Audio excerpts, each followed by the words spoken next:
Pleasant morning, everyone. I am John Owen G. Marquesas, and today in our presentation, we're going to discuss a research entitled Effectiveness of E-Learning Platform to the Academic Performance of Third-Year HRDM Students in Rizal Technological University, Pasig Campus. And today, here are my group mates, Aldrin Lauren Habok, Maris Gogan, and Jessica Zamora. Once again, I'm John Orange Marquesas, and today I'm going to discuss the introduction and the background of the study. First, the introduction. E-learning refers to the use of electronic technologies to access educational content outside of a traditional classroom setting. It is designed to be more accessible, easy, and nearly free to use and to provide the same opportunities as face-to-face learning. It can be accessed at all levels, from nursery to college, with the purpose of improving schooling and learning. E-learning has also become the most widely used online medium, providing a wealth of knowledge and opportunities for interaction between professors and students. It is widely utilized around the world because of how well organized and convenient it is for the continuing education in the face of pandemic. Also, an alternative way to deliver education to students is through online learning.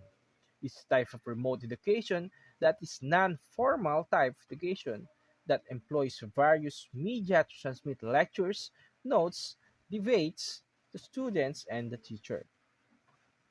The Moodle app is an online system that may accommodate and aid both professors and the students in the continuation of their education as part of the online learning preparations.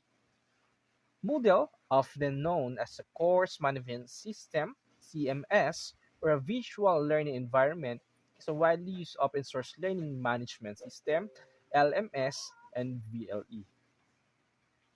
Moodle stands out for its ease of setup maintenance, as well as the ability to create content courses. The ease of creating content such as forums, quizzes, tasks, wikis, and chat is a significant benefit of utilizing Moodle. Several studies stated that it can obviously assist universities in making the education system operate today, despite the fact that the global pandemic has changed the way the education takes place. And now, the background of our study. The goal of an e-learning strategy is to have a transformative rather than a sustaining influence on traditional university teaching functions. In the Philippines, there are universities or colleges that still prefer traditional face-to-face practice despite the fact that e-learning has been already introduced. Despite the various advantages of an e-learning, several studies have shown numerous downsides of Filipino students. Students have suffered at significant disadvantage as a result of the abrupt shift in education from traditional on-campus study to online learning. It has been uh, it has been noted that most universities' shift to a new educational paradigm has not been appropriately organized for the students' learning systems. The Moodle itself, which caters the numerous functions that a university staff and students can exercise, experience, and use, is one of the primary choice to focus in an online learning technology employed by local universities. The platform aided in making online classes more accessible and convenient in order to alleviate the strain, but not all of this seems to be true. Many universities share the same burden of having to spend multiple hours waiting for it to load or to process. And of course, as a consequence, the activities, the tasks cannot be completed nor submitted at the due time required. Now, the objectives of our study includes the following. First, number one, it aims to understand the potential factors influencing students' academic achievements and satisfactions using online traditional learning practice. Number two, it aims to determine whether using online practice has an impact on the performance of the students during the widespread pandemic.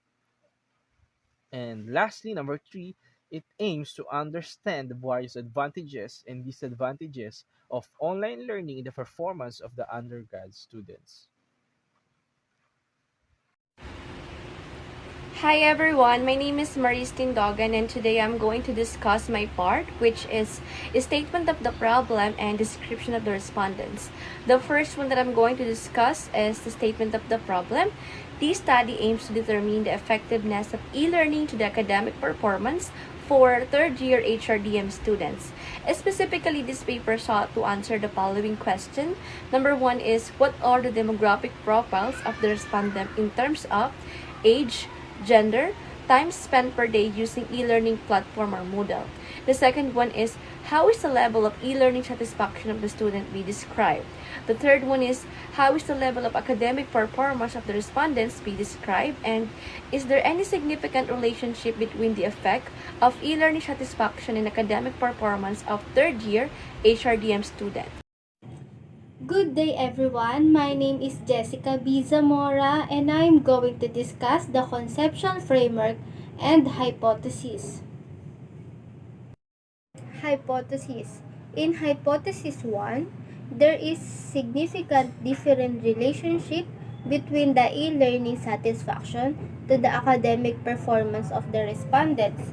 In hypothesis 2, there is no significant different relationship between the e-learning satisfaction to the academic performance of the respondents. Conceptual framework. So, figure 1 represents the conceptual framework of the study. It utilizes the IPO or the input, process, and outputs of the study. It outlines how basic elements are connected and describes the intervening process. At the same time, it may be read as a guide to the rest of the study. The input box includes first the student respondent's demographic profile such as age, gender, and time spent per day using e-learning platform.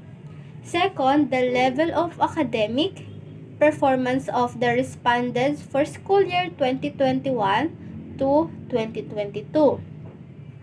The process box contains the data gathering such as survey questionnaire, analysis and interpretation of data, and conclusion.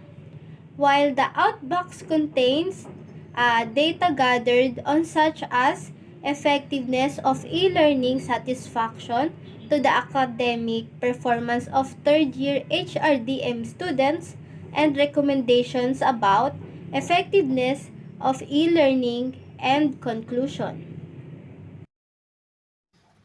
Hello, I am Aldrin Doren Havok and I would like to discuss the theoretical framework. The focus of the study was based on John Sweller's cognitive load theory. The term cognitive load refers to the total amount of information that the working memory can hold at a time. According to John Sweller's cognitive load theory, our working memory has a limited capacity for the information that we gather. So it means there is a possibility that we can forget other information in our working memory if there is a new or different information to be processed in our brain. To relate this theory in our research study, students are most likely engaged in gathering information while they are learning. Most of the students are deprived of the recognition possibilities because sometimes professors deliver one-way structural demonstrations. Different studies found out that the one-way assisted learning may not be effective as interactive learning control. This is significant because usually online class satisfaction is lower than face-to-face classes. However, computers are most effective in a distant education courses when they are used in a ways that allow person-to-person interaction. Different studies found out that the different personality types prefer our different learning styles. Extroverts enjoy interacting with others. On the other hand, introverts are most introspective and prefer internal processing chances. In the past years, Rizal Technological University continued the semester with the use of Moodle as an e-learning platform just to aid the students' learning progress. But according to those users of this platform, they face several issues such as loading too long, program crashes, and sometimes having a system error. This is also important to discuss if these issues affecting the academic achievements of those students because instead of their working memory are focused on answering those quizzes, activities, assignments, and examinations based on what the students are reviewed with the limited time required to answer. Their working memory or the students' working memory shifts or transfer into another information if the said issues appear on their mobile screens. Most likely they will find a place where a connection is high or borrowing a friend's phone or a family member's phone just to access right away the examination, which is consuming more time that they should have been used in answering those activities. Hi everyone, my name is Maristine Dogan. The second one that I'm going to discuss is the description of the respondents.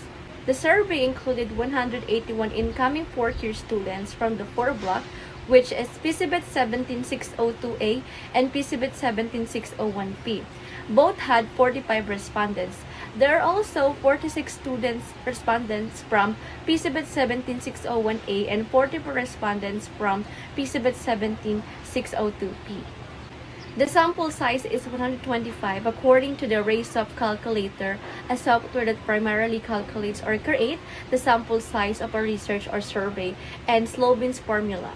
All of the respondents are studying a Bachelor of Science Business Administration with a major in Human Resource Development Management at the Pasig campus. And the last part is the statistical treatment. Number one, percentage. This was used to discover the frequency counts and the percentage of personal profile of the respondents, where the formula is the percentage is equal to frequency divided by the number of samples and then multiplied by 100. Number two, the weighted mean. The weighted mean is being determined by multiplying the weights by their corresponding mean and taking its sum, where the formula is the weighted mean is equal to the summation of all scores and then divided by the number of cases. And the last one is the person product moment of correlation.